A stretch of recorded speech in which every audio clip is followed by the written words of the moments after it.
Bonsoir à vous, il est l'heure, monseigneur, il est l'heure de se réveiller. Vous vous rappelez peut-être la réplique de Montand à Louis de Funès dans La folie des grandeurs. C'est la folie de l'or qui nous reprend, là, avec la crise sans doute.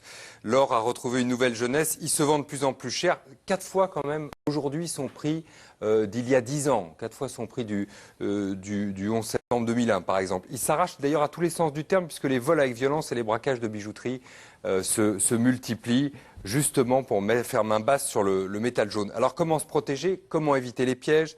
Les voleurs ou les escrocs dont on dit qu'ils prolifèrent, faut-il d'ailleurs vendre son or ou faut-il en acheter puisqu'il paraît qu'il est redevenu une valeur refuge? Les voleurs d'or, c'est le titre de l'émission de ce soir et on attend évidemment nombreuses vos questions via SMS, Internet et les réseaux sociaux. On va en parler ce soir avec le numismate Michel Prieur.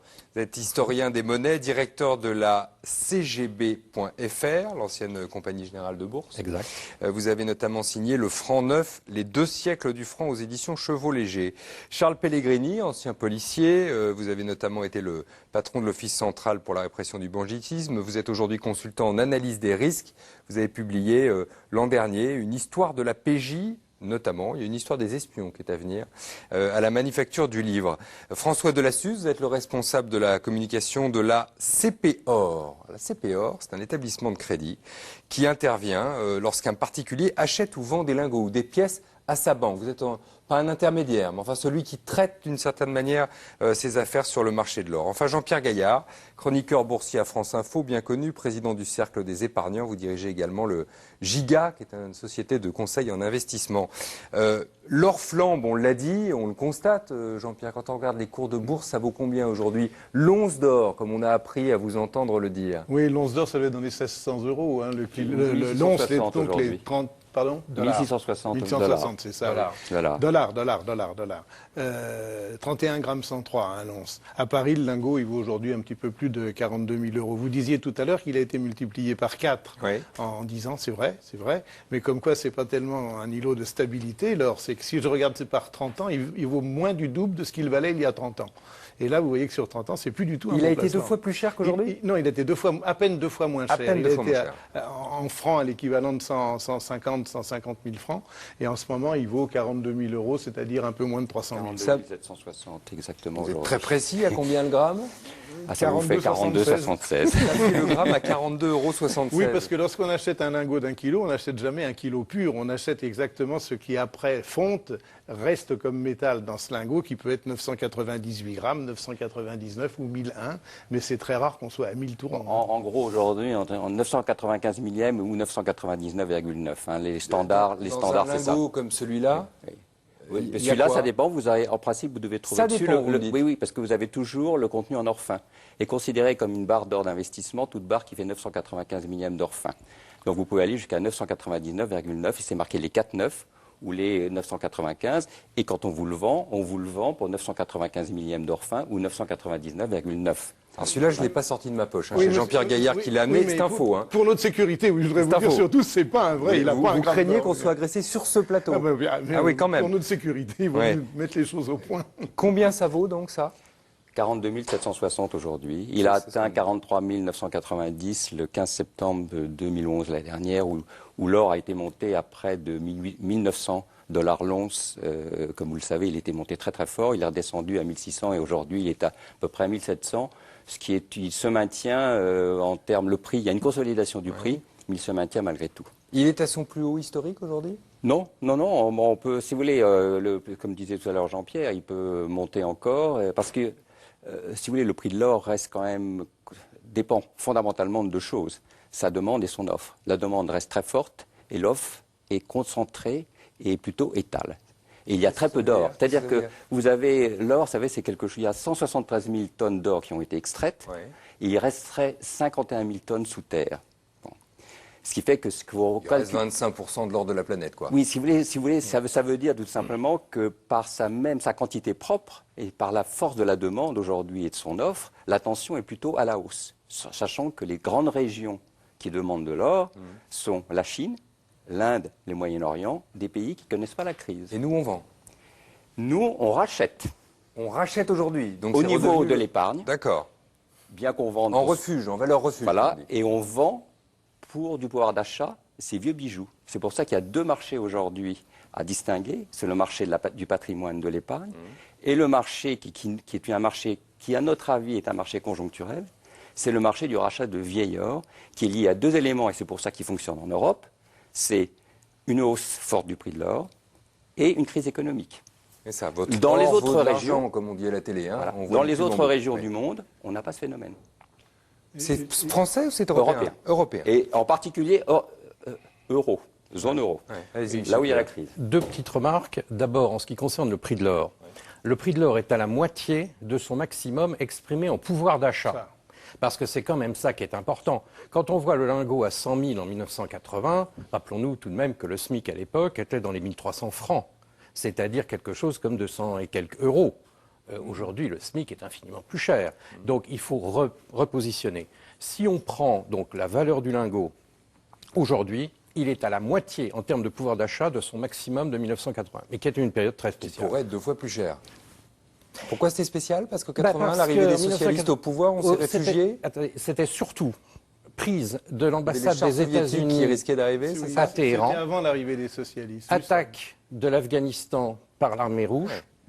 Et il y avait une véritable anxiété sur qu'allaient faire les Soviétiques. Quand le tambour roule, on achète de l'or. Que c'est pas la France qui fait le prix de l'or. Ah non. C'est un marché international. Alors l'arrivée des socialistes, c'est un épiphénomène parce que c'est l'ensemble des transactions mondiales. Ils sont arrivés qu'en 80. Oui, mais ce que je veux dire, c'est que le prix de l'or, lorsqu'on voit des accélérations de prix, elles sont pas liées à une région internationale. Voilà, exactement. Oui. Elles sont liées à des grandes régions et des grandes demandes. Oui. Il y a combien de réserves d'or en France? Enfin, de réserves. Le mot s'exprime mal. Combien est-ce qu'il y a d'or chez les particuliers en France? On dit 3 000 tonnes. 3 000 tonnes. Il y en a plus que les réserves de la Banque de France. La Banque de France, c'est 2 500 tonnes. Le bas de laine français est de 3 000 tonnes. C'est un sacré bas de laine parce que ça pèse, hein? Constitué 2 tiers de pièces, 1 tiers de lingots.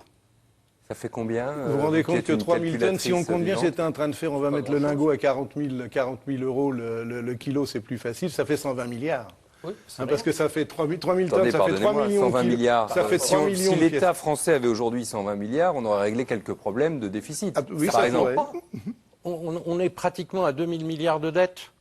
De dettes? Mais oui, donc pas de déficit. On se paye un déficit annuel avec ça nous tout ce qu'il y a en or chez les particuliers. Mais cet argent est complètement figé parce qu'il y a plusieurs phénomènes qui fait que c'est figé. C'est que pour une bonne partie de ces 3 000 tonnes détenues, ça a été acheté à un moment où c'était anonyme, où c'est pas déclaré nulle part, donc on ne veut pas le montrer. Puis il y a surtout... Quelle proportion, Jean-Pierre? C'est difficile à dire. Il y en a peut-être 80%. L'essentiel du bas de laine. Bon, il faut savoir une chose. Les Français ont commencé à racheter de l'or qu'à partir de 2008. Avant, les Français déstockaient. Ils étaient nets, ce qu'on appelle net vendeurs de 20 tonnes par an. Ouais. Bon, et l'essentiel du bas de laine français a été acquis par transmission d'héritage au moment où l'anonymat existait. Voilà. Et ce qui fait qu'aujourd'hui, ces Français se trouvent avec cet or qui n'a pas forcément été déclaré, mais c'était comme les bons du Trésor. Donc, ceux qui ont l'USF, en plus, se trouvent dans une situation encore plus embêtante pour eux, si on peut dire. Et ce qui s'est passé, c'est que la taxe à la revente de 8%, qui est une exception française, une taxe forfaitaire, s'applique sur le capital. Il faut l'expliquer, cette taxe, monsieur Delassus, de 8%, parce qu'elle est faite effectivement sur la totalité des transactions. N'a rien à voir avec les actions ou l'immobilier, où c'est taxé sur les plus-values. Et c'est une exception taxé française. sur le capital complet, 8%. Et ça affiche quand même pas mal de l'argent qui, effectivement, serait quand même mieux dans l'économie que d'être sous les édredons. Cet argent, si je comprends bien, alors encore une fois, c'est un sacré édredon, pas facile de dormir dessus, c'est quand même pas solide comme affaire. C'est un peu raide. Mais ça veut dire qu'on ne sait pas exactement qui aujourd'hui en France a de l'or. On évalue, ni en quoi il est, si j'ose dire, en lingots, en bijoux. Non, mais il y a un problème de fond sur ces 8%, c'est le fait qu'il y a beaucoup de frontières en France et que nous avons des voisins où il n'y a pas cette taxe. Ce qui évidemment est on va vendre ailleurs, vous voulez dire? C'est extrêmement ennuyeux. Parce que moi, j'ai été une fois en Belgique, j'ai été ahuri. Manifestement, il y a des Français qui vendent en Belgique. Bon, il n'y a pas de taxe en Belgique, il n'y en a pas en Allemagne, il n'y en a pas au Luxembourg. C'est un petit peu comme l'ISF, il n'y a plus qu'en France qu'elle existe, en fait, cette taxe. Et on ne met même pas la Suisse, qui, elle, n'est pas dans l'Europe. Mais les 3 pays sont en Europe, on passe les frontières comme on veut. Alors, il est sûrement que le gros des ventes se fait dans ces pays-là. Donc, c'est une estimation, quand vous me dites 3 000 tonnes. C'est un chiffre noir. Non, mais regardez, l'estimation, elle se fonde quand même sur quelques réalités. Il y a eu 515 millions de Napoléon frappés. prenez le nombre de pièces frappées par le contenu en or fin, donc beaucoup de Napoléon étaient vendus, fondus, mais vous prenez 515 multiplié par 5,8 grammes d'or fin, vous arrivez à 2900 tonnes. À cela, vous achetez d'autres pièces.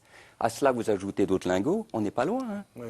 On n'est pas loin. Et les bijoux de famille, si j'ose dire. Les bijoux de famille, c'est autre chose. Ça représente à peu près l'estimation qui sont faites par les acteurs du marché du rachat de vieil or. Ils estiment à 1500 tonnes. Mais ce n'est pas l'or, pièces, lingots et lingotin. Ce qui est deux marchés totalement différents. Il y a un autre chiffre qui est très important, qui est celui de la quantité d'or disponible en France au moment où la circulation des pièces d'or pour payer a été suspendue. 2 août 1914. À ce moment-là, la France détenait, entre les particuliers et les banques et l'État, le quart de l'or monnayé au monde. C'est-à-dire que nous sommes vraiment un pays qui, faute d'avoir confiance dans l'économie d'une manière très, très générale, a toujours thésaurisé, faute, encore une fois, de croire à l'avenir avec les actions, par exemple. Il y a toujours eu une véritable thésaurisation. Ça fait 50 grammes par Français, 50 grammes fois 42 euros aujourd'hui. Il ne faut pas oublier l'histoire rurale de la France. Hein. La France est un pays rural, avec beaucoup d'agriculteurs, et on retrouve le bas de laine, le sous le matelas. C'est quelque chose. Les billets de 500 francs que les gens gardaient, c'est la thésaurisation est quelque chose de très français. Elle est très française aussi. Elle est également aussi en Allemagne, dans tous les pays qui ont connu des guerres, des fortes inflations, des instabilités. Si vous voulez, les gens se gardent un matelas et un matelas d'or. Alors il y a le matelas qu'on hésite à sortir, et puis il y a les bijoux que parfois on sort, et pour le coup on est puni, parce que ça excite les convoitises, compte tenu de ce que vous venez de décrire, de la valeur aujourd'hui de l'once d'or. Les agressions se multiplient, près de 700 vols de bijoux par exemple à l'arraché en juillet dans la capitale. Marseille avait connu ça bien évidemment précédemment, c'est 6 fois plus pour Paris par exemple qu'en janvier dernier. Il y a aussi les braquages, on en a d'ailleurs parlé ici même, braquage par exemple hyper violent de Grenoble début août. C'est un reportage d'Alice Malbert avec Grégory Roudier.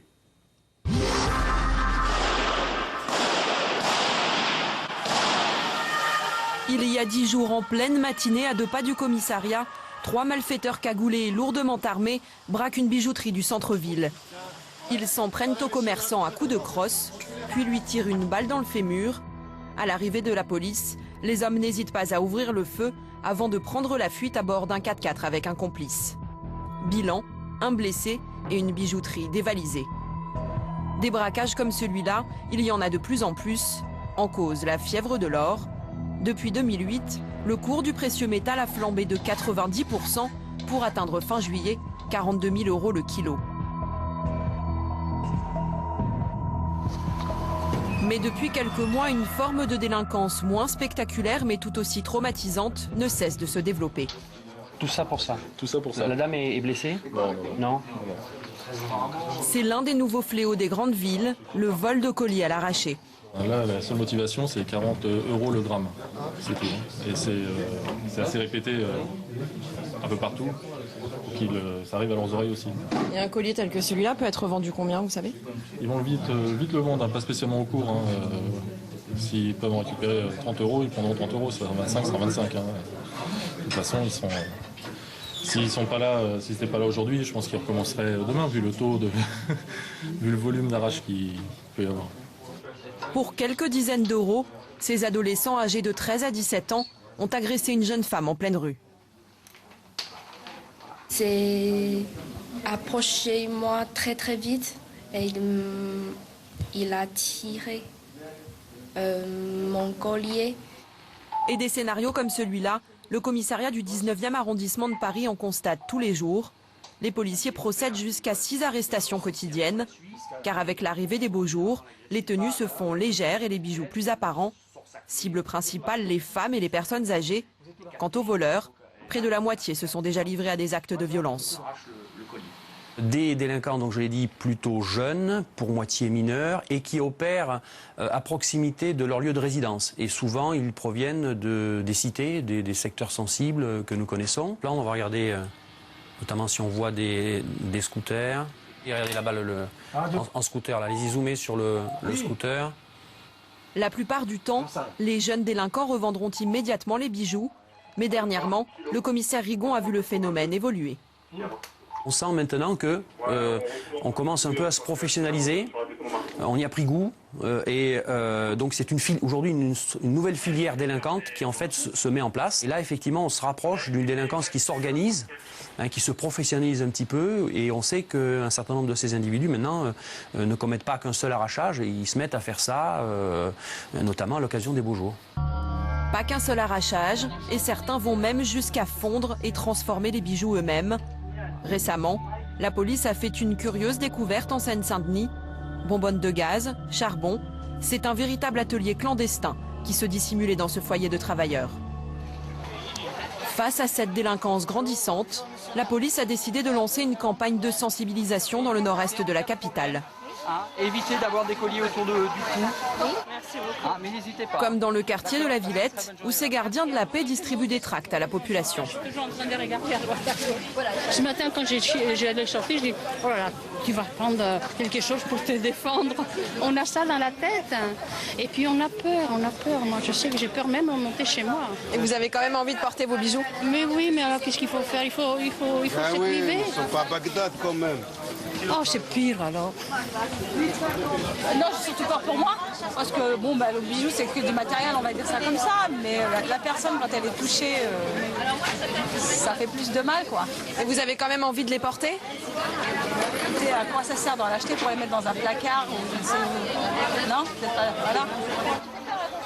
À Paris et en proche banlieue, une soixantaine de vols de ce type ont été constatés en janvier dernier. En juin, la préfecture de police en a comptabilisé plus de 600. On va s'intéresser à ces deux formes de délinquance d'un côté et banditisme de l'autre. Charles Pellegrini. Une question SMS d'abord d'un téléspectateur ou d'une téléspectatrice. Est-ce qu'il y a un marché noir de l'or aujourd'hui? Ça, par définition, c'est ce qu'on ne peut pas savoir. C'est-à-dire, on peut mettre la main quand même de temps en temps sur quelques filières ou sur quelques...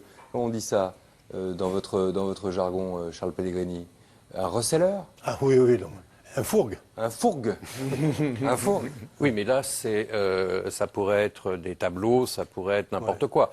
Je veux dire, marché noir de l'or, pour nous, c'est ce qui se passait pendant la Deuxième Guerre mondiale, où il y avait effectivement un marché noir qui concernait des pièces d'or, qui concernait des lingots, et qui était là extrêmement important. Mais comment s'écoule aujourd'hui le produit de ces vols? Parce que, pardonnez-moi, d'abord que ces voyous soient attirés par le fait que l'or vale de l'argent, c'est très bien, mais enfin, ils sont attirés s'ils peuvent revendre, non? Oui, je vais vous expliquer. Allez-y. D'abord, les voyous, ce n'est pas des économistes, mais ils ont compris que l'or, ça marchait bien. Donc, il faut redire deux chiffres qui sont importants. Mars 2012, 183 agressions à Paris et la région parisienne. Juillet 2012, 635. C'est vous dire à quel point. Bon. Ensuite, c'est violent. Ce sont des arrachages. On ne pense pas assez aux personnes. Rien qu'au mois d'août, il y a eu plusieurs agressions. Une dame dans sa voiture, un monsieur matraqué à coups de crosse de revolver, gazé, on lui a arraché. Donc il y a quand même un traumatisme humain derrière tout ça. Et ensuite, malgré les nouvelles règles qui imposent justement une traçabilité des transactions, il y a des circuits parallèles, notamment à l'étranger. Et ce que disait le policier interviewé tout à l'heure, il y a une professionnalisation qui se fait de plus en plus sur ces circuits d'or. Alors, on ne les connaît pas tous. Si vous voulez, aujourd'hui, la police parisienne, notamment sous l'impulsion de son directeur Fiamenghi, a mis en route une collaboration entre la douane, la police judiciaire, la police urbaine de proximité, et il y a quand même un certain nombre d'interpellations. On essaye, il y a eu quand même une saisie, en gros, à la louche, alors je regarde juste mon chiffre pour ne pas dire de bêtises, attendez, je ne veux absolument pas dire de sottises. Donc il y a 7 kilos d'or et 2 kilos d'argent qui ont été saisis les derniers mois. Il y a eu 30 000 euros d'amende douanière, mais tout ça, c'est pas grand-chose face au volume qui est fait. Voilà, donc il y a des circuits. Donc vous dites qu'il y a des filières, oui, il y a des fourgues, pour prendre votre expression. Parce que si vous voulez, les gamins, il y a plusieurs mineurs qui ont été interpellés en arrachant les colliers, les bijoux. Ben, ils ne savent pas les écouler, ce n'est pas leur métier. Donc il y a des dealers, un peu comme dans la drogue. Il y a des circuits qui se font. Et évidemment, pour le moment, on n'est pas encore au bout des découvertes dans ce domaine. On regardait dans le sujet, on découvrait cette fonderie artisanal. Hein. Oui. C'est facile à fondre, là? Alors, le vrai problème, c'est que la loi n'a pas prévu les progrès techniques. Je m'explique. Pour prouver que quelque chose a été volé, encore faut-il pouvoir le décrire, encore faut-il pouvoir le corréler avec un vol, sinon vous n'avez aucune preuve. Et le voleur, qui a tout compris, vous dira « Mais monsieur, je l'ai trouvé par terre ». Et meilleure manière et certitude de ne pas avoir de traçabilité, c'est la refonte immédiate. C'est-à-dire que nous, on a entendu parler, mais il y a longtemps déjà, on a entendu parler il y a une quinzaine d'années de fourgues qui avaient des fours thermiques qui étaient en permanence allumés. Il y avait la balance, on pesait, on payait, c'était fondu immédiatement. Et derrière, que voulez-vous que les services de police puissent faire? J'ajouterais quelque chose. Pardonnez-moi, mais ça ne doit pas être facile à réécouler, parce qu'un lingot comme celui-là, quand même, il a le cachet en relief dedans de l'affineur, il a un numéro, il a un poids, et il est assorti d'un certificat de garantie. C'est la question que je voulais vous poser. Fondu en quoi? Attendez, soyons simples. Une fois que vous l'avez fondu, d'abord, ça ressemble plus à rien, ce qui fait que c'est très facile. Donc, qu'est-ce qu'on a? Pardonnez-moi, pour qu'on visualise. On a un petit moule dans lequel on vient fondre les bijoux. Et ça donne une masse, un cube? Ça donne une espèce de gros caillou, très moche, avec plein d'aspérité dessus. Ça ressemble à rien. Sauf que quand vous l'emmenez dans un pays étranger qui n'est pas trop regardant, qui est bien équipé en matière de... Ah oui, allons au bout. Il faut y aller. Allons-y. Attendez. Dans les pays où il y a une culture de l'or comme source, enfin comme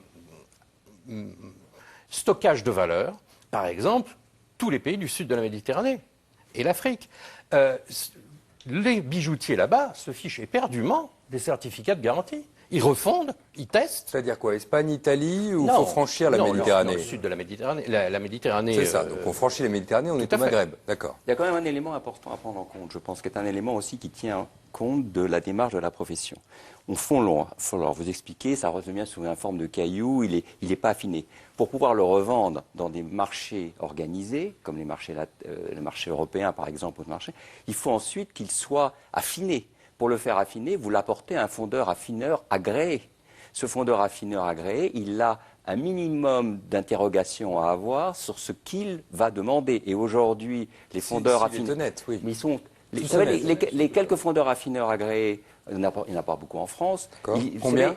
En France, il y a une dizaine de fondeurs agréés. Il y en a encore 2, 3 gros. L'essentiel des fonderies d'or sont internationales, se trouvent en Suisse, en Afrique du Sud, dans d'autres pays. Et ça ne plaisante pas? Et ça ne plaisante pas parce qu'il y a un marché qui s'appelle le London Bullion Market, qui se trouve à Londres, qui est le principal marché de l'or au monde, sur lequel tous ces intermédiaires ont signé des principes de London Good Delivery. Ça veut dire qu'ils ont tous des cachets, ils se tiennent et aucun acteur de ce marché ne peut se permettre de pouvoir ne pas respecter la loi. Ma grosse boule d'or, alors elle part où? Écoutez, elle peut partir sur les marchés. On va un peu dire. Moi, sur les 10 dernières années, j'ai traité 7 affaires d'escroquerie, d'agression ou de trafic de poudre d'or, énormément de poudre d'or, on va dire sur beaucoup de pays africains, parce que les règlements ne sont pas les mêmes, avec la Chine aussi d'ailleurs, pas seulement, je ne suis pas en train de viser une zone géographique particulière, il y a des transports par avion privé, l'or a une circulation à travers le monde qui est assez extraordinaire, et notamment des agressions, des transactions qui se font avec des valises de cash. Après, moi je ne suis pas spécialiste, j'ignore après comment tout ça repart légalement. J'imagine, mais en tout cas, je suis sûr que ça repart. Je peine quand même à faire le lien entre le petit voyou qui arrache un collier et ce circuit international qui loue des avions privés pour envoyer des stocks d'or qui s'échangent avec des valises de billets. Oui. C'est lié les deux? Il serait intéressant à estimer que ce représente aujourd'hui en termes de volume. Parce qu'aujourd'hui, on arrache des bijoux et c'est souvent terrible. Qu'est-ce que ça représente en termes de poids? Ce que disait le policier dans le reportage, que vous avez vu. C'est ça. Et donc là-dessus, vous avez peut-être des filières organisées. Là-dessus, vous allez trouver un bijoutier qui n'est pas très très honnête, qui va remonter le bijou. qui va aller... Vous voyez ce que je veux dire? Là, on est sur 7 kilos d'or, 2 kilos d'argent saisis depuis le 1er janvier. On n'est pas sur de la grande contrebande. Hein, je veux dire, bon, c'est triste, c'est très triste parce que c'est très triste parce que derrière, il y a, comme vous disiez, il y a des drames humains. Mais en termes de poids aujourd'hui, ça mériterait d'être évalué. Oui, enfin, oui. En valeur, d'une certaine manière, parce que c'est votre métier. Le phénomène n'existe pas. Mais pour le coup, le traumatisme, le cambriolage. Alors qu'est-ce que ça veut dire, Charles Pellegrini? Ça veut dire que plus l'or va monter, plus il va y avoir d'arrachage dans la rue, plus il va y avoir de cambriolage? Je ne sais rien, j'espère que non. Mais comment on fait face à un phénomène comme celui-là? Les voyous ne renoncent jamais au butin. Plus le butin est visible et facile d'accès, et plus ils se ruent dessus. Donc pour le reste, je ne sais pas. Il y a aussi quand même la police qui fait un boulot. On n'a pas dit le contraire. Statistiques données justement par le porte-parole de la direction de la sécurité de proximité de l'agglomération parisienne. 60% des vols sont réalisés par des jeunes de 16 à 19 ans. Ouais. 28% par des mineurs de moins de 15 ans.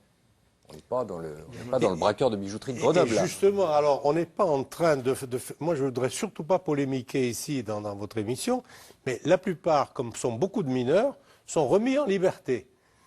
J'ai les statistiques. Parce que c'est des petits larcins non, mais si vous voulez, les gens... Non, c'est dur quand même. Vous avez un exemple? Tenez, j'ai un exemple, oui, je vous le donne. Le 14 août, agression d'une femme dans un véhicule avec la vitre ouverte. 2 des agresseurs sont retrouvés avec la chaîne autour du cou, ils sont laissés libres. Ils avaient 16 ans. Après... On va pas, la surpopulation des prisons, c'est pas moi qui l'ai inventé. Il y a un tas de phénomènes sociaux qui rentrent en compte. Il y a les lois, il y a des tas de choses. Imaginez qu'ils ne vont pas recommencer le lendemain. Après, je laisse à chacun le soin d'avoir sa propre opinion là-dessus. Alors, il y a des bijoux qui ne sont pas récupérés. Hein, il n'y a pas que des gens qui sont arrêtés. Et relâchés, ou pas. Ça, je ne sais pas. Dans le cas, en tout cas, que vous décrivez, c'est assez frappant. Ça veut dire quand même que ces bijoux, s'ils ne sont pas refondus, dans des circuits que vous avez décrits tout à l'heure, sont repris par quelqu'un sur le marché. Alors quoi? C'est les annonces, pardonnez-moi, c'est les annonces que je vois à la télévision, votre or vaut de l'argent, c'est des bijoutiers qui reprennent en douce et qui repassent dans le circuit, c'est quoi? C'est refondu.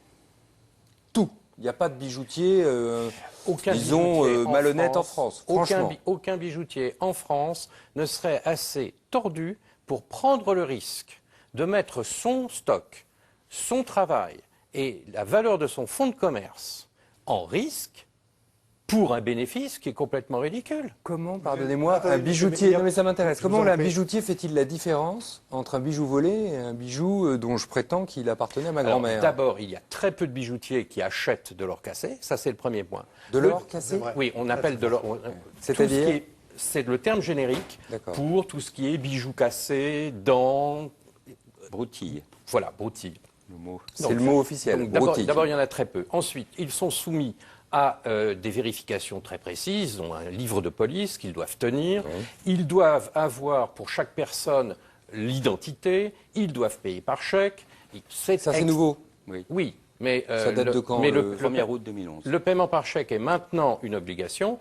Il a longtemps été un choix. Et il a été un choix de professionnels qui avaient compris que c'était extrêmement dissuasif pour faire déguerpir les clients douteux et qui donc payaient systématiquement par chèque. Je repose ma question parce qu'elle est quand même intéressante. Pardonnez-moi, c'est mon côté un peu monomaniaque parfois.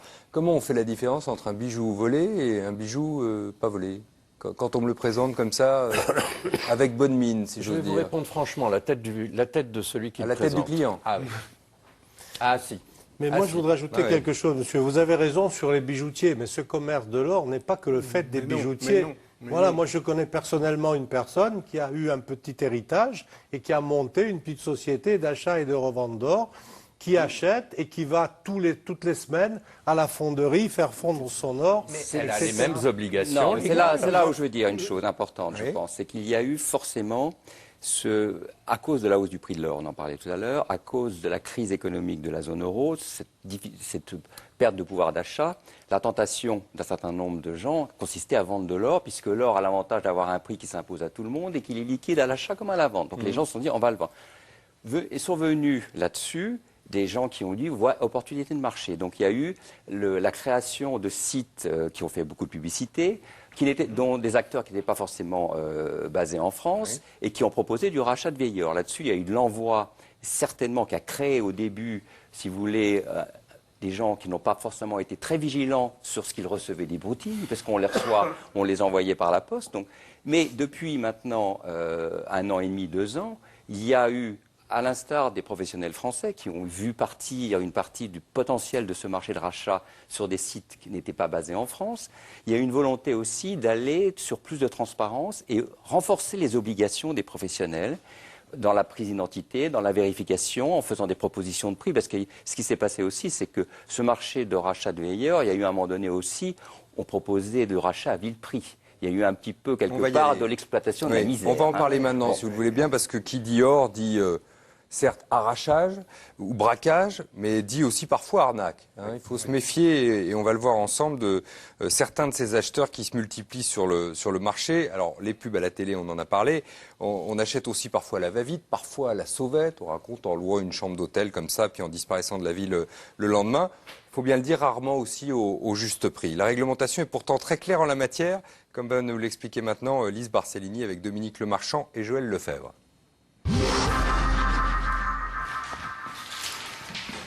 En fait, c'est des bijoux qui sont pas en très bon état, mais donc voilà, je viens les revendre. Je voudrais savoir combien vous pourriez me reprendre ça. Dans cette boutique spécialisée, même en plein mois d'août, le rachat d'or à la cote. Test d'authentification, balance certifiée, carte d'identité. Tout est fait pour éviter les arnaques et les fraudes. Donc, monsieur, vous allez repartir avec un chèque de 993,25 €. Alors, on paye par chèque, déjà. Il faut savoir aussi que plusieurs des enseignes concurrentes, entre guillemets, proposent des prix de rachat peut-être un peu plus élevés, mais en contrepartie d'espèces, ce qui est strictement illégal. Il faut savoir aussi que ces enseignes-là, en fait, utilisent ce genre de pratiques pour des réseaux de blanchiment d'argent, voilà, qui sont de plus en plus importants, à Paris en l'occurrence. Pour permettre la traçabilité des bijoux revendus, chaque transaction est consignée dans ce classeur. Enfin, les clients repartent avec une facture. Une procédure qui les rassure. Mais ce n'est pas là leur seule motivation. Merci. Voilà. Je préfère déjà avoir les gens en face de moi pour parler et pour avoir une estimation.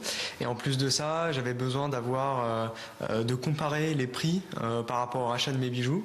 Donc le fait par internet de les envoyer, d'attendre l'estimation, et si j'étais pas d'accord avec le prix, ça me plaisait pas d'attendre le retour des bijoux. Voilà, c'était pas intéressant. Donc je préférais directement aller comparer sur place, comme ça on me fait l'estimation directement. Et voilà, je repars directement avec mon chèque. Avez-vous des bijoux en or ? Depuis quelques années, on peut aussi revendre son or par correspondance. Un business qui ne cesse de se développer et avec lui, les possibles arnaques. C'est souvent la question du prix de rachat qui pose problème. De nombreux clients s'estimant victimes d'une sous-évaluation de leurs bijoux. C'est le cas de Madame Girard. En juin, elle a décidé d'envoyer par courrier son petit trésor à elle. J'avais besoin d'argent et à nos âges, on ne nous prête plus. Je dis tiens, c'est une occasion. J'avais ces 4 louis dont je ne savais que faire. Alors j'ai pris mon bracelet avec mes 4 louis et je suis allée à la poste. Quelques jours plus tard, elle reçoit ce chèque, à peine plus de 200 €, en provenance d'un paradis fiscal. Il m'offre que 224 €, vous vous rendez compte? Mais c'est ridicule. Enfin, vous vous attendiez à combien? Eh bien 800 €, les 4 fois de ce qu'on m'avait dit que ça valait.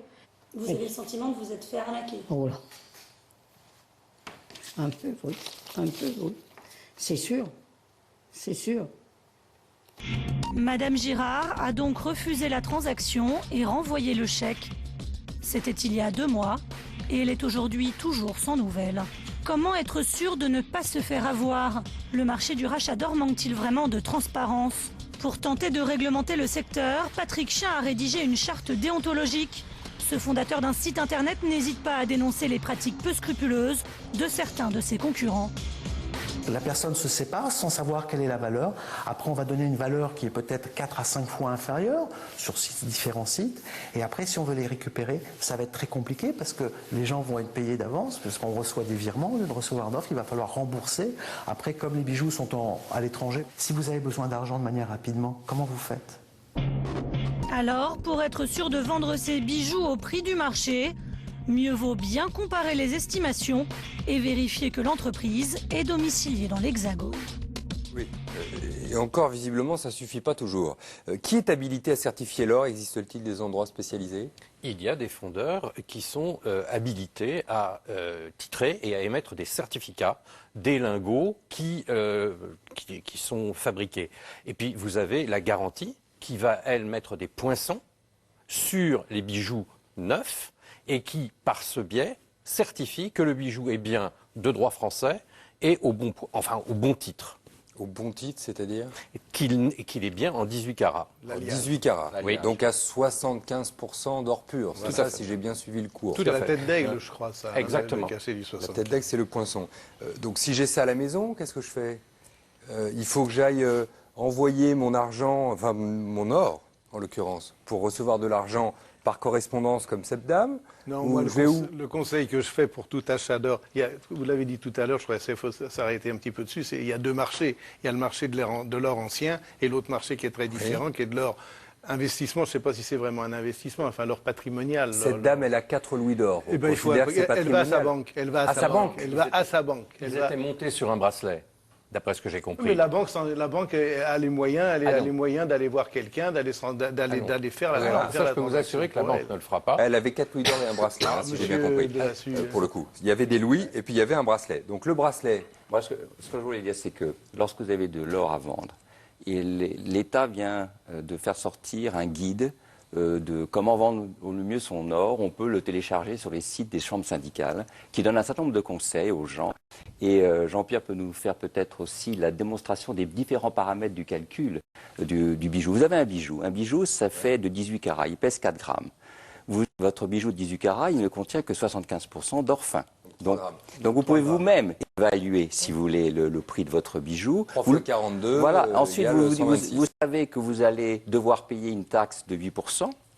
Vous pouvez estimer aussi qu'il y a un coût de fonte, de façon de la fonte. Elle est à peu près de 2%. En moyenne, elle peut être un peu plus. Taxe et fonte de 10%. Voilà. Et vous avez donc, si quelqu'un vous propose de vous racheter votre bijou en prenant une marge de 10 à 15%, il est honnête. Si celui qui vous propose une marge de 40%, eh ben là, on tombe sur de l'exploitation. Quand vous parlez de la marge, c'est-à-dire que si vous avez un bijou de 100 grammes, il est à 75, il va faire que 7 grammes, on va lui acheter que 7 grammes 5. Ouais.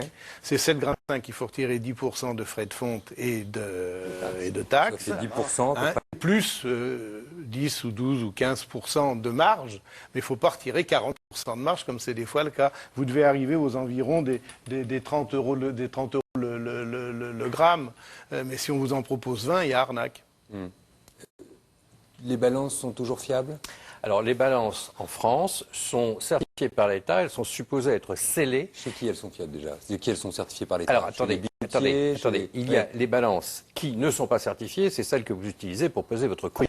Bon, elles ne sont évidemment pas certifiées. Oui. Mais dès que vous êtes un professionnel, vous devez avoir une balance certifiée. C'est qui? On parle de qui? Tous les professionnels qui pèsent quelque chose. Et évidemment, ceux qui font le commerce de l'or. Ouais. Et à partir de ce moment-là, donc votre balance est scellée, elle a un sceau de garantie. Vous ne pouvez plus l'ouvrir, c'est-à-dire que vous ne pouvez pas rentrer un petit aimant dedans, etc. Ouais. Et théoriquement, elle donne le bon poids. Bon. Alors, bien évidemment, c'est contrôlé, c'est-à-dire que vous avez des agents de la garantie qui passent régulièrement chez les professionnels concernés, enfin, qui sont supposés le faire, et qui vérifient, bien entendu, que les balances n'ont pas été dérégulées, on va dire. Oui, vous dites pudiquement les choses, ça veut dire que ça arrive. Ah oui, bah oui, comme vous dites, oui. C'est d'ailleurs pour ça que on parlait tout à l'heure de la chambre syndicale des intervenants sur les sites internet, mais on prend la chambre syndicale des fondeurs, affineurs et négociants en métaux précieux qui existe depuis 1927. Donc qui est quand même sur la place depuis longtemps, même si c'est un petit marché, parce que l'or est quand même un marché de niche, il faut aussi rester raisonnable quand on parle de l'or. Ils se sont tous engagés à signer une charte de déontologie qui apparaît sur un nouveau site. Dans cette charte de déontologie sont rappelées les bonnes pratiques. Par exemple, d'avoir des balances régulièrement vérifiées. Voilà, donc il y a une volonté de la profession aujourd'hui de s'organiser. Des chartes, voilà, et puis non, tout va pas bien, mais ça veut dire aussi qu'il y a une volonté aussi, par exemple, d'amener tous les gens, puisque le commerce de libre et l'or, le commerce de l'or, pardon, est libre, aussi de les amener à avoir une formation minimum. Donc l'idée consiste pas. C'est le cas des petites boutiques qu'on voit ouvrir tout d'un coup à Paris, à Marseille ou à Lyon. Alors, ou bien, m'a-t-on dit, je voudrais vous soumettre ce cas-là, de ces acheteurs, si j'ose dire, à la sauvette, qui arrivent dans un village, qui louent une chambre d'hôtel, qui ramassent. Ils vont avoir l'obligation. Alors c'est autorisé. C'est autorisé. C'est autorisé. Faire ça demain. Je peux aller dans un village, m'installer. Alors, une fois de plus, ce qu'ils doivent faire maintenant pour des mesures de sécurité, et M. Pellegrini pourra en parler tout à l'heure aussi, c'est qu'ils sont obligés maintenant d'aller déclarer qu'ils vont faire du rachat en chambre d'hôtel ou dans un bureau de tabac sur lequel ils louent pour des raisons de sécurité. Ils sont obligés maintenant, ils vont être obligés de plus en plus d'aller prévenir lorsqu'ils font ces opérations. Papier qu'on peut demander à celui à qui on vend pour s'assurer que pour le coup il est bien déclaré. Généralement, il y a une déclaration d'existence, il y a un certain nombre d'éléments qui doivent être... Vous avez raison, et la profession fait des efforts considérables, comme l'a fait à une époque la sécurité. Ceci étant, vous le savez bien, il y en a toujours qui espèrent ne pas se faire prendre par la patrouille. Et donc, les contrôles qui ont été opérés en banlieue parisienne par les GIR, par la PJ, ont amené la notification d'une soixantaine d'infractions, ce que donnent les amendes douanières. C'est pas terrible par rapport à l'ensemble du marché, mais bon, ça donne toujours des espérances à certains. J'ajouterais une chose sur ce marché qui est intéressant, c'est que le marché du vieil or, aujourd'hui, le prix de l'or, il se consolide plutôt. On signalait des gens qui font des études internationales sur ce marché-là, signalent qu'aujourd'hui, le type de bijoux qu'on voit arriver sont plus du vieux bijou et de la broutille. On a tendance à voir arriver du bijou qui a été acheté, qui n'a pas été hérité, mais du bijou qu'on a acheté soi-même ou qu'on vous a acheté. Et ces bijoux-là, avant de sortir, il faudrait que le prix de l'or augmente beaucoup. Ce qui explique peut-être qu'il y a peut-être un tassement du marché du rachat du vieil or, mais le bruit qui a été fait autour a attiré l'attention sur les bijoux portés. C'est ça aussi qui peut-être à avoir en anecdotique, les divorces augmentent et il y a beaucoup de femmes divorcées qui vendent des bijoux pour faire table rase. C'est anecdotique, mais c'est un petit paramètre dans la vente de bijoux. Ce qui est moins anecdotique, c'est que c'est la crise, qu'en temps de crise, il faut bien à un moment boucler les fins de mois. Petit exercice pratique. Prenez-moi, j'ouvre un tiroir, je trouve une dent en or d'un aïeul. Ça vaut quoi? Dans les 30 € une dent. Ça dépend. Si c'est une molaire ou mais absolument. Non, mais je plaisante. Si c'est une molaire ou si c'est une...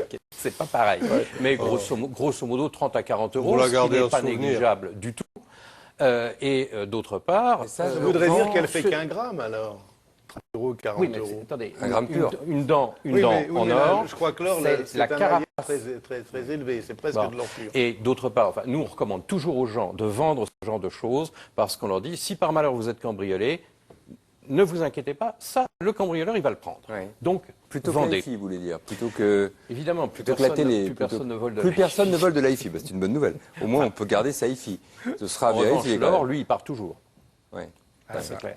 Le louis d'or de la dame du reportage, il vaut combien? Et est-ce qu'il vaut ce prix-là, quoi qu'il arrive? Approximativement 250 € actuellement. D'accord. 260 aujourd'hui. Oui, s'il est parfait de qualité, plutôt 240 si son Qu'est-ce que ça veut dire, parfait? Comme neuf. C'est-à-dire dans son petit... Pas du tout, comme s'il sortait d'avoir été fabriqué hier. On est à la frontière de la numismatique. Là. Oui. Oui, mais c'est pratique. C'est pour ça que sur les marchés de pièces d'or dites d'investissement, lorsque vous passez à travers des intermédiaires agréés ou comme les banques, généralement les pièces, quand vous les achetez, on vous les met sous sac scellé. C'est pour qu'elles évitent de se rayer, parce que quelqu'un qui va vous racheter des pièces va demander les pièces dans le meilleur état. Et donc c'est pour ça qu'on a le Napoléon, disons, en bon état et le Napoléon en moins bon état qui n'a pas forcément la même cote. J'évite de faire le malin au repas de famille, de me vanter avec mon Napoléon ou mon Louis et de le faire passer de main en main. Non, ça c'est pas gênant parce que les mains ne vont pas l'user. Mais il ne faut pas le faire tomber par terre, le gratter un peu, surtout pas le monter, surtout pas le passer au miroir. monté, il devient un bijou. Il est soumis à TVA. C'est une valeur refuge aujourd'hui, dans l'autre sens, l'or. Ce que vous disiez tout à l'heure, finalement, on déstockait plutôt qu'on ne stockait. On recommence à stocker. Non, mais l'or est bien entendu une valeur refuge parce que c'est la seule chose qui permette de payer n'importe où, qui soit depuis 4000 ans une vraie valeur. Et en face, il y a le papier. Et le papier, je suis désolé, ça fait à peu près un siècle que ça existe. Et ça n'a pas donné des garanties exceptionnelles. Je dirais, je voudrais ouvrir un peu plus le débat, d'autant plus qu'on a... Si j'ose dire, en pleine crise de l'euro, oui. Non, alors que les Français sont à nouveau inquiets de la valeur du pays. Ce qu'il faut voir, je pense, c'est qu'il a un rôle. Il a toujours eu un rôle de protecteur contre l'inflation, contre les dépréciations monétaires. Bon. Aujourd'hui, les gens sont revenus sur l'or, pièces, lingots et lingotins, au plus fort de la crise de 2008, au moment des subprimes, actifs toxiques et des faillites de Lehman Brothers. Les gens, moi, c'est encore plus petit que ça. Hein. Oui, ça va de 50, 100, 250 et 500. Et ils sont revenus, si vous voulez, et tous les grands investisseurs, pas simplement les petits, parce que ça s'est passé dans le monde entier. Il y a eu un retour des plus gros investisseurs comme Soros et les fonds comme Paulson qui sont arrivés sur leur physique d'investissement parce qu'ils voulaient retrouver des actifs tangibles, compréhensibles, solides et liquides. C'est une valeur sûre. Voilà. Et c'est revenu là maintenant. Et ça fait partie aujourd'hui d'une stratégie qu'un certain nombre d'investisseurs ont, même plus de dire il faut mettre un peu d'or dans son portefeuille. C'est pour ça que les gens sont revenus. Et les gens ne sont pas fous. Ils ne vont pas mettre tout dans leur portefeuille. Et ça leur permet de se rassurer en ayant quelque chose de liquide et de solide, et éventuellement de se positionner sur d'autres produits financiers plus risqués. C'est le rôle moderne. Je voudrais quand même qu'on aille au bout de cette conversation, même si je brûle d'envie d'aller en Guyane où les orpailleurs et les gendarmes français, comme vous le savez, s'affrontent, parce qu'on continue à y trouver de l'or dans les fleuves. Jean-Pierre Gaillard, j'achète ou j'achète pas? Parce que c'est une question que je vous ai... Alors justement, les raisons Monsieur Delassus vient de nous donner des bonnes raisons d'acheter de l'or.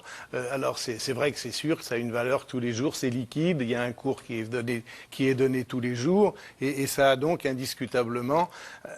Oui, il y a besoin dans un portefeuille bien équilibré d'avoir 5% d'or pour sa tranquillité, le côté mythique de l'or. Mais en revanche, je suis assez contre, c'est qu'il n'y a aucun rendement sur l'or, c'est qu'on a toujours peur de se le faire piquer, à moins de le mettre dans un coffre. Et puis, il y a aussi le fait que c'est complètement stérile pour l'économie, c'est de l'argent ces 120 milliards dont on parlait tout à l'heure, ils sont carrément gelés, ils ne servent rigoureusement à rien. Vous préférez sur les livrets A et puis la durable. fiscalité est forte aussi. J'aime mieux en ce moment, dans toutes les classes d'actifs, en ce moment, j'aime mieux, moi, les actions. Les actions sont actuellement extrêmement sous-évaluées. J'ai pas envie d'acheter d'immobilier. L'or est largement à son prix, même si ça peut-être encore monter un peu. Depuis un an, ça a plutôt un petit peu baissé. Il en faut de l'or, mais modérément, et ça sert de moteur. D'un mot. Il ne faut surtout pas oublier l'autre métal monétaire, l'autre métal précieux, l'argent, qui, à notre avis, a beaucoup plus de possibilités. Ça, c'est le premier point. Et deuxièmement, qui ne sera jamais confisqué ni saisi, comme l'or a pu l'être dans le passé. Par exemple, aux États-Unis, en 1933, pour apurer la crise de 29, le président décide que l'on confisque l'or des Américains. Et c'est une confiscation qui a rapporté à peu près 500 tonnes. Lorsque quelqu'un ne respectait pas, c'était 10 ans de prison. Tous les Américains ont dû aller apporter leur or. Personne n'a jamais fait ça avec l'argent. Juste un petit mot pour conclure, vraiment rapide pour dire les banques centrales aujourd'hui ne vendent plus leur or, elles achètent de l'or. Donc les particuliers, ils ont un peu un comportement de banque centrale aujourd'hui. Alors évidemment, l'or, c'est Crésus, le premier à avoir fait monnaie. Il allait chercher ses paillettes dans une rivière qui s'appelait le Pactole. C'est quand même extraordinaire. Depuis ce temps-là, l'homme s'est rué vers l'or, même avant d'ailleurs, du Moyen-Orient aux conquistadors, des États-Unis, des pionniers, aux mines à ciel ouvert du Nevada, jusque donc en Guyane, où on va vous emmener maintenant et où la guerre fait rage entre orpailleurs et militaires français. Virginie Plot avec Johan Guyenman. Sous la canopée, la Guyane est en état de guerre. Depuis quelques semaines, la lutte contre les orpailleurs illégaux a changé de nature. Utilisation d'armes de guerre, tirs sur les hélicoptères de l'armée française et même une embuscade tendue aux militaires à la fin du mois de juin. Désormais, ils ne reculent devant rien. C'est aussi probablement des gens qui ont beaucoup investi pour déclencher une action d'orpaillage clandestin.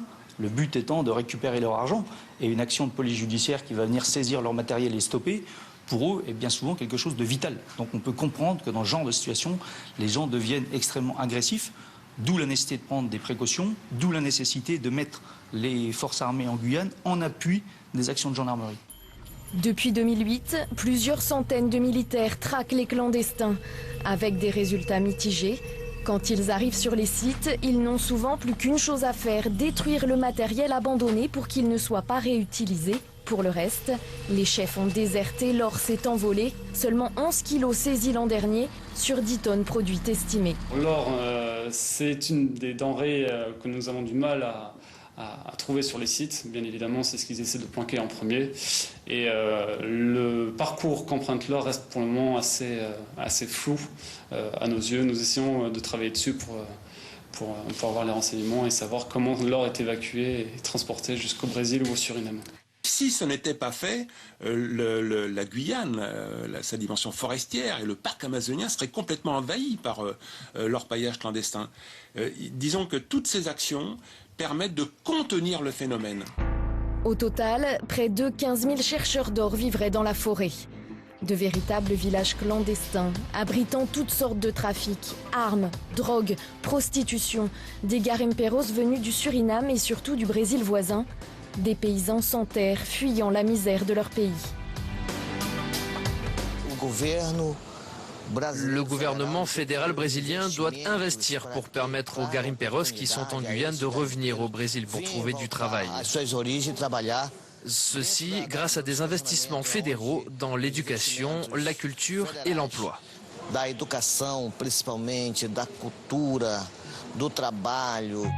En attendant d'éventuelles mesures politiques, c'est la nature qui trinque.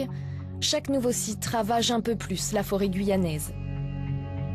On estime à peu près qu'il y a environ 12 000 hectares par an de zones déforestées liées à l'orpaillage en Guyane. Ça, c'est l'impact direct, puisqu'ensuite, il y a des impacts évidemment indirects liés à l'ouverture de pistes éventuelles. Donc, on globalise autour de à peu près 20 000 hectares en termes de déforestation. Et on peut quand même rappeler que la Guyane, et plus particulièrement le plateau des Guyanes, donc qui est composé également du Suriname, du Guyana et puis du nord du Brésil, est quand même l'un des derniers pans de forêt primaire au monde, quasiment le plus intact aujourd'hui. Et avec la forêt, ce sont toute la faune et la flore qui sont en péril. 8000 espèces de plantes, plus de 1600 espèces vertébrées et 400 000 espèces d'insectes, une biodiversité exceptionnelle aujourd'hui menacée. Autre danger, l'utilisation du mercure pour filtrer et agglomérer les paillettes d'or, un poison rejeté sans état d'âme dans les cours d'eau. Le problème, c'est que lorsqu'il est en contact avec l'eau, il se transforme en fait en méthylmercure, qui est un toxique extrêmement dangereux et qui rentre dans toute la chaîne alimentaire. C'est-à-dire qu'on a relevé par exemple dans les poissons carnassiers qui composent la base alimentaire des populations amérindiennes qui vivent sur les fleuves, un taux de mercure qui est 100 000 fois plus important qu'il ne devrait l'être. Résultat, 70% des Amérindiens guyanais présentent des taux de mercure supérieurs au seuil fixé par l'OMS, avec des risques importants de troubles neurologiques et de malformations. À défaut d'éradiquer l'orpaillage clandestin, les autorités réglementent la filière légale. Mercure interdit, reboisement obligatoire, zone protégée. Des mesures essentiellement symboliques qui ne concernent que les 20 mines officielles. Il existerait en Guyane environ 500 sites illégaux. Question d'un téléspectateur ou d'une téléspectatrice. Les sociétés qui extraient l'or sont-elles sous la tutelle des États? Comment sont attribuées les concessions? Alors, elles ne sont pas sous la tutelle des États, mais elles sont contrôlées. Elles sont contrôlées par les États, c'est-à-dire qu'un État est propriétaire de son sous-sol. Exemple pratique, en France, l'État est propriétaire du sol à partir de 3 mètres de profondeur. Oui. Donc, l'idée même de trouver une mine d'or en France et de l'exploiter tout seul dans son jardin est totalement exclue. Bon. Il y en a. En revanche, il y a de l'or en France, oui, bien sûr. Dans mon jardin? Votre jardin, je ne sais pas, mais en tout cas, il y a des orpailleurs en France. On en a trouvé beaucoup. Et évidemment, en métropole, quand on dit je parle de la métropole. On parle de la métropole. Et en attendant, Guyane, on l'a vu. Si vous trouvez de l'or dans votre jardin, la première des choses que vous allez faire, c'est demander un permis, et vous allez demander une concession. Bon, alors à ce moment-là, effectivement, il est peu probable qu'on vous l'attribue, parce que vous n'aurez peut-être pas la surface financière pour, mais en tout cas, c'est là où intervient l'État. Mais à travers le monde, c'était la question tout à l'heure, il n'y a pas une tutelle, il y a une concession, effectivement, donnée aux grandes entreprises. Par exemple, dans le Nevada, où il y a cette mine d'or géante. Oui. Il faut avoir des permis d'exploitation. Et aujourd'hui, ce qui est bien aussi, c'est que l'industrie minière, par définition, est destructrice. Parce que toutes les industries minières, on va aller creuser, on sort de la terre. Donc aujourd'hui, ce qu'on demande aux industries minières, que ce soit dans le cuivre, dans le nickel, dans l'uranium ou dans l'or, d'abord, on est de plus en plus strict pour donner aux gens des permis d'exploitation. Autrefois, ça se passait généralement au niveau central. Maintenant, on a aussi une obligation d'aller demander le permis d'exploitation aux populations autochtones, parce que souvent l'or se trouve dans les paysages reculés des pays. Et là, il faut faire très attention. Et on demande de plus en plus aux sociétés qui investissent, c'est pour ça que l'extraction est de plus en plus chère, d'essayer de respecter au mieux l'environnement. Vous avez dit essayer. Ben oui, parce que il est possible, par exemple, de ne pas utiliser de mercure? Il est possible de ne pas le jeter. De toute façon, on l'utilise, mais on le retraite. Votre réponse, c'est non. Oui, il faut utiliser du mercure, mais on le retraite dans le fleuve d'à côté. L'histoire, c'est de retraiter, c'est de reconstruire, se reboiser. Vous avez des mines de nickel, par exemple, ça n'a rien à voir avec l'or, mais vous avez des mines de nickel en Nouvelle-Calédonie. On vous donne l'obligation aux sociétés qui exploitent le nickel aujourd'hui de reboiser et de reconstruire les endroits qu'ils n'exploitent plus. Elles le font? Oui. Il y a des obligations. Alors, les conquistadors ont oublié les Incas, pardonnez-moi. Oui, non, mais bien sûr, il y a dans des pays, il y a des pays où, bien sûr, où les lois sur l'environnement sont moins strictes que d'autres, mais c'est une tendance générale aujourd'hui de demander à l'ensemble des industries minières, mais quel que soit le secteur minier, d'essayer et de respecter des nouvelles lois sur l'environnement. Il y a des pays où c'est plus facile qu'ailleurs. En Guyane, en gros, il y a 20 centres légaux pour 500 illégaux. Il faut dire que la canopée et la forêt facilitent, et la perméabilité de la frontière avec le Brésil et l'emprise des mafias facilitent évidemment l'illégalité de leur paillage. Là, ce sont des mafias qui sont à l'œuvre? Les 15 000 il garimperos ne faut pas croire que les garimperos sont seuls. Non, non, non, non. Ils sont dans les mains de mafias organisées et structurées. Histoire une petite anecdote. Et ils ouvrent le feu sur les hélicos des gendarmes et des militaires français. Ceux qui ont gagné de l'argent pendant la ruée vers l'or en Californie, ce ne sont pas les mineurs. On parle d'il y a un siècle. Pardon? On parle d'il y a un siècle. Absolument. Ce sont ceux qui vendaient le whisky, qui rachetaient l'or, qui vendaient les tentes. Ce sont toutes les activités qui étaient autour. Et c'est pour ça qu'effectivement, quand on parle de mafia contrôlant ces gens-là, il est clair que ce sont elles qui font l'argent. Combien on extrait encore aujourd'hui de tonnes d'or chaque année? 2600 tonnes. 2600 tonnes. C'est un beau pactole, ça fait 120 milliards. Et ça, c'est une production qui est étale, qui a très peu augmenté, même avec la hausse du prix de l'or, elle a augmenté, bon an, mal an, de 4% par an. Et le premier producteur d'or aujourd'hui, et le premier consommateur après l'Inde aujourd'hui, le premier producteur, c'est la Chine. J'ai des chiffres qui sont peut-être contestables, j'espère que non, je ne sais pas. Mais en tous les cas, sur l'or extrait, l'usage de l'or, 49%, ça irait dans les bijoux. Il y aurait 17% qui vont aux banques centrales, parce que bien que l'or ne soit plus convertible depuis 71, le dollar ne soit plus convertible en or depuis 71, les banques centrales ont encore 70% de leurs réserves, je crois, en France, en or. Donc 17% vont aux banques centrales et au FMI. Attendez, pardonnez-moi, c'est pas accessoire ce que vous venez de dire. La Banque centrale, enfin la Banque de France, 76% de ses réserves, stratégiques sont en Europe. En Europe, les banques centrales européennes, l'or représente 70% au moins de leurs réserves stratégiques. La Chine aujourd'hui, l'or ne représente qu'un 1% de ses réserves veut dire qu'ils pourraient racheter de l'or beaucoup, eux. Ce qu'on ne vous dit pas, c'est quelle est la quantité, tout à fait, quelle est la quantité de la masse monétaire qui est couverte par ces réserves. Parce que les réserves contiennent 70% d'or, c'est une chose. C'est plus convertible. Oui, mais l'or a un prix. Ce que je veux dire simplement, c'est que dire que notre euro est garanti par 76% d'or, c'est faux. Vous avez un truc contre l'euro, non?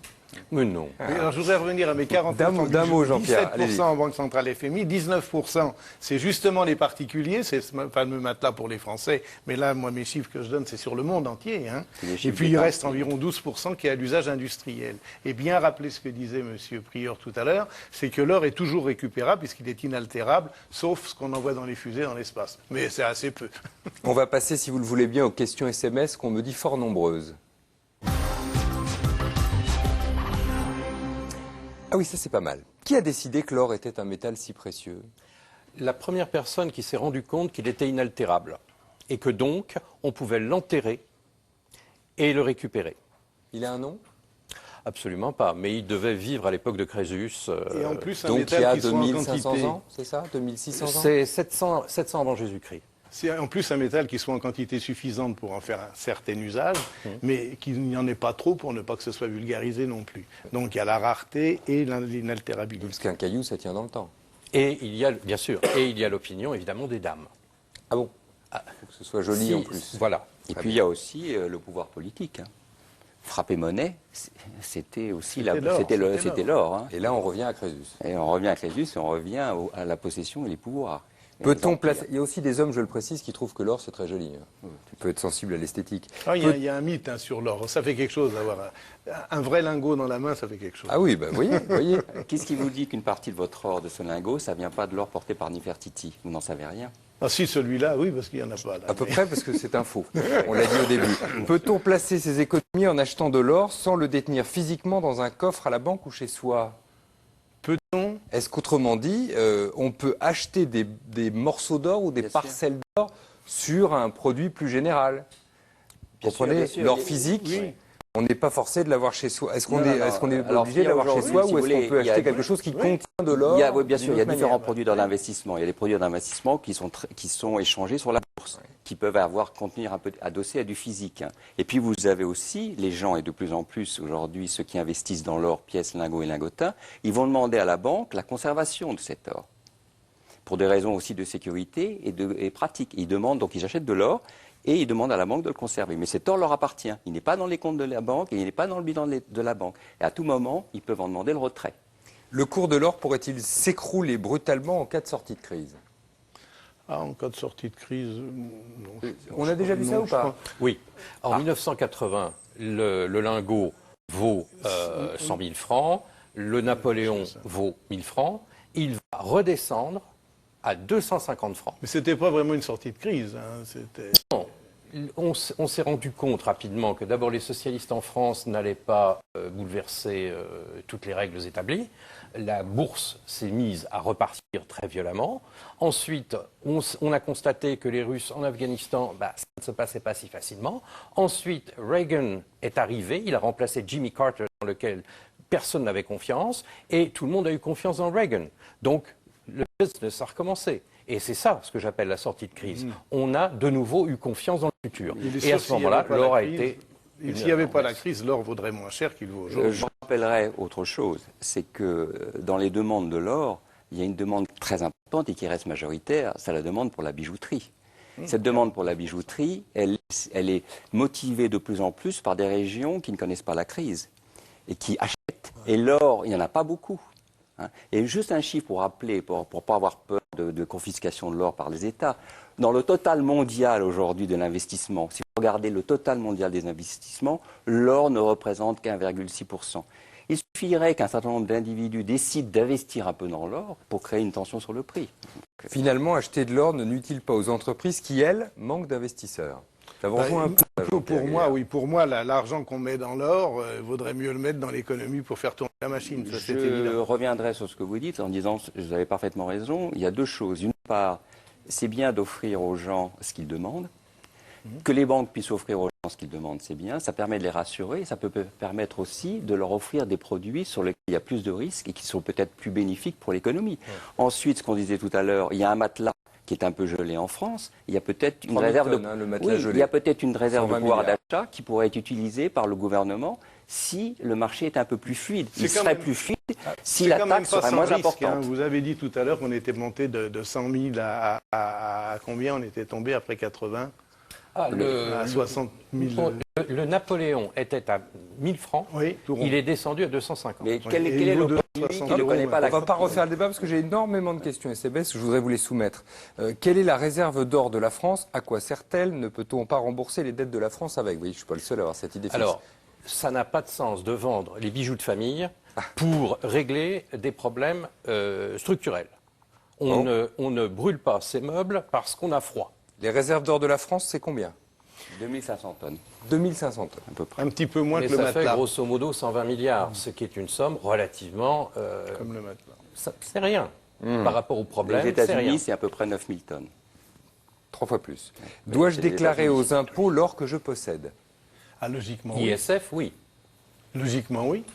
À sa valeur actuelle. En cas d'ISF. En cas d'ISF, bien sûr.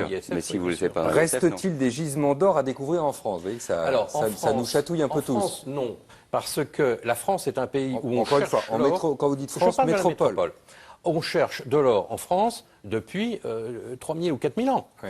L'Auvergne, par exemple, a produit beaucoup d'or, mais il n'y en a plus. Donc c'est la raison pour laquelle, quand on trouve de l'or aujourd'hui, on le trouve dans des endroits où personne n'a été prospecté, où personne n'a été cherché, et ce qui explique par exemple le cas de la Guyane. Personne n'a jamais été, et où on découvre. La science pourra-t-elle un jour créer de l'or? Ce sera mais on sait déjà le faire, on sait déjà le faire, ça ne pose aucun problème. Comme ça, artificiel? Pas du tout. On utilise des transmutations atomiques, ça ne pose aucun problème. Si ce n'est une chose, ça doit coûter à peu près 1000 fois plus cher que l'or produit. Merci. Transformer le plomb en or. Vous voyez, voilà, c'était donc possible. Merci beaucoup. Je reste avec mon faux lingot. C'est à peu près le seul que je possède. C'est une déclaration publique. Je le dis aussi pour mes amis du fisc, sait-on jamais. Merci à tous les quatre, en tout cas, d'avoir participé à ce C'est dans l'air, qui sera rediffusé ce soir à 22h25. Je vous dis à demain. Au revoir.